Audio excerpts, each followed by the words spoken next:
From the Daily Mail columnist over there. Let's speak with Erol Morkoç, who is a spokesperson for Republicans Overseas UK. I'm sure there's quite a lot in that, Erol, that you profoundly disagree with. But let me just, before we get into the details, just tell me, what does President Trump want for this? And good afternoon, by the way.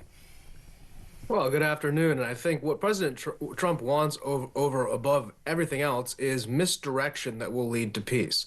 When a war has come to a point of stalemate, negotiation is the only option left.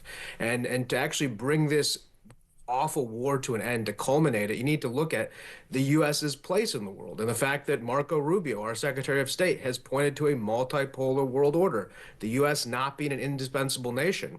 I think it's also important to realize there was a lot of people that made deals with Ukrainians that are now out of the U.S. government. The American people voted those people out. Neocons like John Bolton or Victoria Nuland, people who came and made promises that they didn't have the right or ability to keep.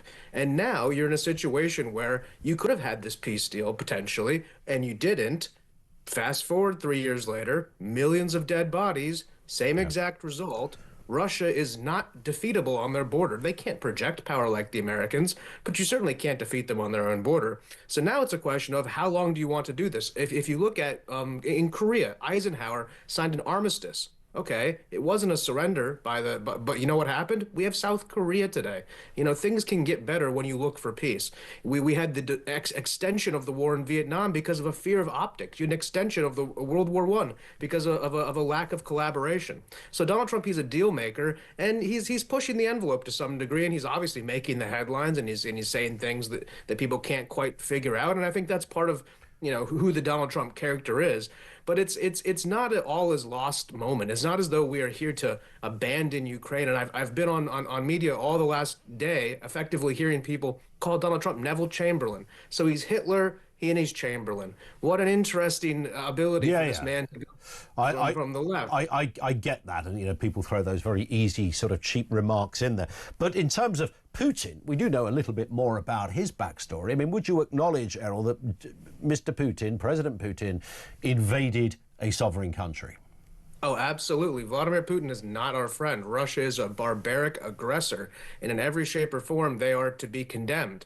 However, the fact of the matter is they also have hypersonic missiles that can hit the center of London in 5 minutes.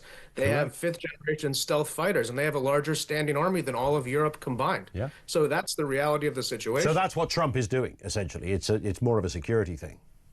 Yeah, it's more of a security thing above all else, and also it's a fact of foreign entanglements. I mean, this war can go on forever, or this war can end very quickly. And while the last gentleman was right, if Russia was to pull back, the war would end even faster. They're not going to do that. They have that leverage. They've taken the minerals, by the way, the valuable minerals, mostly in the East. And on the other side, the last administration was trying to barter the mineral rights with BlackRock for the Ukrainian sovereignty. So you've had a very unfair situation for the Ukrainian people. Yeah, and on top of Russia emptied their prisons. They emptied, you know, they took poor farm boys from the middle of nowhere and took them and threw them into a meat grinder. You think they care about the losses? No. Ukrainian heroes died fighting for their country, and America made promises that they couldn't keep. And now this is the result. But what about the comments from Mr. Trump, though, that Zelenskyy is essentially a dictator? I mean, when you're talking, you've got two people in the room. You've got Zelenskyy and you've got Putin. And the one you call a dictator is Zelenskyy. Now, lots of people, even those on the right, the Republican right, the British right,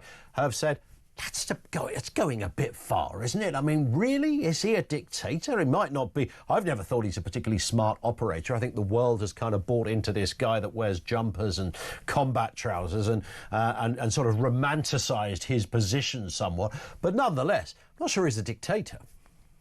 Yeah, that's a tough one to defend. I think you have to, if you want a spicy take on it, consider that his first impeachment was involving Mr. Zelenskyy in that phone call. Donald Trump isn't probably personally a very big fan of Mr. Zelenskyy, and he sees him as an actor, as he sort of was. And he also, I think, is pointing towards the lack of election. Now, how do you have an election that's free and fair in that situation? It's a pretty impossible ask, but I would caution Zelenskyy, just as J.D. Vance said, about telling Trump that he's living in a world of Russian disinformation. Trump has very good intel, very good sources, and to go tit for tat, but honestly, I'll concede probably not the wisest move by President Trump there. Listen, Errol, great having you on. We will speak again, I hope. Erol Morkoç, who is spokesperson for Republicans Overseas UK. Over to you on